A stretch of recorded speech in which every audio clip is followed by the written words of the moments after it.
ఇది చూస్తే మనం ఒక అంశాన్ని అర్థం చేసుకోవాలి రాజు గారు. ఇది కేసులు, అరెస్టులు వరకు వెళ్ళబోతుంది. కాగ్ రిపోర్టు 58% ఇది యూటిలైజేషన్ అయింది, 48% అవినీతి చోటు చేసుకుంది అని అంటే నిజంగా ఇది చాలా పెద్ద వివాదం. విజిలెన్స్ వాళ్ళు ఇచ్చినటువంటి దాంట్లో అలాంటి అవినీతి జరిగిందనే ఇచ్చారు. ఇప్పటికే నేషనల్ డ్యామ్ సెక్యూరిటీ అధికారి దీంట్లో సరైనటువంటి నాణ్యతా ప్రమాణాలు పాటించలేదని చెప్పారు. ఇవన్నీ చెప్పిన తర్వాత ఏదైతే ఇన్వెస్టిగేషన్ చేసినటువంటి టీమ్స్ అన్నీ కూడా ఒక క్లియర్ డేటాతో ఇది అవినీతి జరిగింది, అక్రమాలు జరిగాయని చెప్పనిస్తే కనుక ఇది గత ప్రభుత్వంలో ఎవరైతే ఉన్నటువంటి వారికి ఇది చాలా పెద్ద తలనొప్పిగా మారేటువంటి అవకాశం ఉంది. కేసీఆర్ గారికి కావచ్చు, అంటే హరీష్ రావు గారు కొంతకాలం ఉండి తర్వాత ఆయన మినిస్టర్గా తప్పించారు. అందుకని అది ఎటు నుంచి ఎటు చూసుకున్నా కానీ అది కేసీఆర్ గారి చుట్టూతే అది కేంద్రీకృతం అయ్యేటువంటి అవకాశం కనపడుతూ ఉంది. అందుకనే కేసీఆర్ గారు ఇప్పుడు బీఆర్ఎస్ పార్టీ బీజేపీ వైపు చూస్తూ ఉన్నారు. సరే మనం తర్వాత మాట్లాడదాం. కానీ బీజేపీ ఇప్పుడు అలాంటిది లేదని చెప్పింది. మేము 17 స్థానాలు మేము పోటీ చేస్తాం, కేసీఆర్ లాంటి వ్యక్తితో మేము పొత్తు పెట్టుకోమని చెప్పిన వాళ్ళు కిషన్ రెడ్డి గారు చెప్పారంటే అది లేనట్టు. సరే ఏదన్నా కానీ ఇప్పుడు జరుగుతున్నటువంటిది మొత్తంగా ఒక పెద్ద ఉపద్రవం రాబోతుంది. తెలంగాణ రాష్ట్ర రాజకీయాల్లో ఒక సంచలనమైనటువంటి అంశాలు రేపు జరగబోతున్నాయి.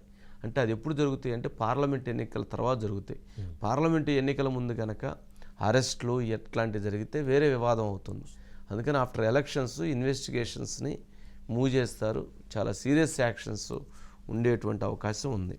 సురేష్ గారు, వంశీ గారు, సో ఏంటండి కాగ్ దాంట్లో పొందుపరిచిన అంశాలు ఏంటి, ఏమేమి అంశాలని కాగ్ తప్పుపట్టింది? అంటే ప్రజల ధనం కదా, ప్రజా సంపద కదా, దుర్వినియోగం అయిందనేటువంటి దాన్ని వాళ్ళు ఎలా చెప్పారు?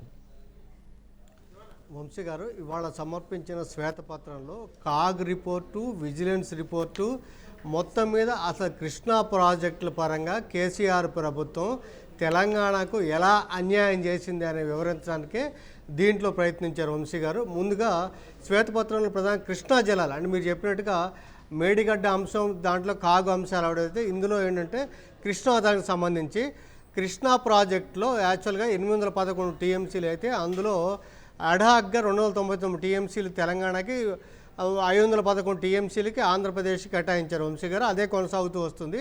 అయితే ఇక్కడ కేసీఆర్ గారు మన జగన్మోహన్ రెడ్డి గారితో రాజీ పడ్డారు. ఆ రకంగా రాజీ పడడంలో వాస్తవంగా 555 టీఎంసీలు తెలంగాణకు రావాలి, కృష్ణా పరివాహక ప్రాంతం తీసుకుంటే ఆంధ్రప్రదేశ్కి ఓన్లీ 231 టీఎంసీ అట్లా మాత్రమే వెళ్లాల్సి ఉంది. కాబట్టి రివర్స్ జరిగింది అని చెప్పి అదొక అంశం చెప్పారు వంశీ గారు. తర్వాత రాయలసీమ ఎత్తిపోతల పథకంలో టెండర్స్ వాటన్నిటిలో కూడా పరోక్షంగా సహకరించారు. ఎపెక్స్ కమిటీ మీటింగ్ పిలిస్తే ఆ మీటింగ్కి వెళ్ళలేదు అని చెప్పని అదొక అంశంగా చెప్పి ఆడ కేసీఆర్ గారు అక్కడ దానికి సహకరించారు. ఆ రకంగా తెలంగాణకు అన్యాయం చేశారు. ఇక కాగ్ రిపోర్ట్లో అడుగడుగున అంశాలను ప్రస్తావించారు.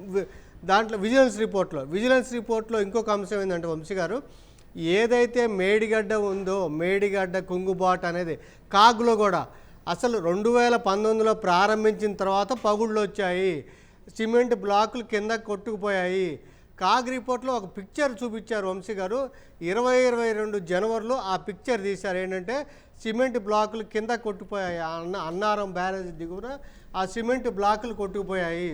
సో విజిలెన్స్ రిపోర్ట్లో ఏం చెప్పారంటే ఏదైతే ఈ కుంగుబాటు ఉందో కుంగుబాటుకు సంబంధించి ఎల్ఎన్టీ వాళ్ళకి 4 నోటీసులు ఇచ్చారు వంశీ గారు. 2020లో ఒక నోటీస్ ఇచ్చారు, 21లో ఒక నోటీస్ ఇచ్చారు, 22లో ఒకటి ఇచ్చారు, 23లో ఏప్రిల్లో మరో నోటీస్ ఇచ్చారు. ఆ సందర్భంగా ఏంటంటే నీళ్లు అంటే ఇప్పుడు ఏదైతే కుంగుబాటు అది కుంగిపోయిందో కాగ్ చెప్పిందో ఏదైతే 21 బ్లాక్ 7వ బ్లాక్లో 21వ ఫియర్లో ఎలా కుంగుబాటు వచ్చిందో 7వ బ్లాక్లో 17, 18, 19, 20 గంటల నుంచి నీళ్లు ఫౌంటైన్ మాదిరిగా కిందకి వెళ్ళిపోతున్నాయి. కాబట్టి మన కాఫర్ డ్యామ్ ఎప్పుడైతే ఆ కాఫర్ డ్యామ్ వేయడానికి కొన్ని రాళ్ళు వేశారంట వంశీ గారు. కాగ్ అది పాయింట్అవుట్ చేసింది. ఆ రాళ్ళు కూడా రిమూవ్ చేయలేదంట వంశీ గారు, అదే ఉంచారంట. ఆ రాళ్ళు రిమూవ్ చేయలేదు కాబట్టి మీరు దాన్ని తొలగించండి అని అప్పుడు మళ్ళీ ఏప్రిల్లో 4వ నోటీస్ ఇచ్చారు. అయితే అటు ఎల్ఎన్టీ కానీ ఇటు డిపార్ట్మెంట్ పరంగా కానీ దానికి ఇది అవ్వలేదు, ఆ రకంగా కుంగుబాటు వచ్చింది అని చెప్పి.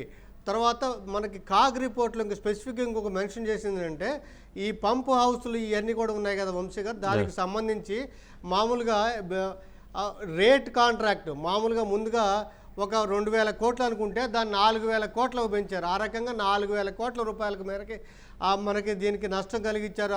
ప్రతి అంశంలో వాళ్ళకు ప్రయోజనం కలిగించారు అని చెప్పారు. ఇందా చెప్పినట్టుగా ఆ బ్యారేజ్ ఒకటి దానికి మనకి కొండపోచమ్మ సాగర్ దానికి చెప్పినట్టుగా అదేంటంటే ఫాల్టీ జోన్ అంట.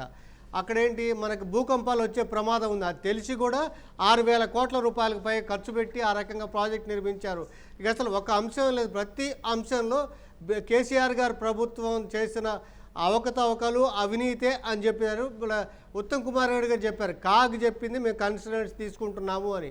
అంటే మొత్తం మీద ఇవన్నీ కూడా రేపు మీరు చెప్పినట్టుగా రేపు భవిష్యత్తులో ఆఫ్టర్ ఎలక్షన్ అయినా కానీ కేసీఆర్ గారి మీద ఇవన్నీ కూడా యాక్షన్ రూపంలో ఉండే అవకాశం ఉంది. హరీష్ రావు గారు ఇటు కేసీఆర్ గారు వాళ్ళ మీద ఏదో రూపంలో ఉండే అవకాశం ఉంది. ఓకే, రైట్ సురేష్ గారు, రైట్.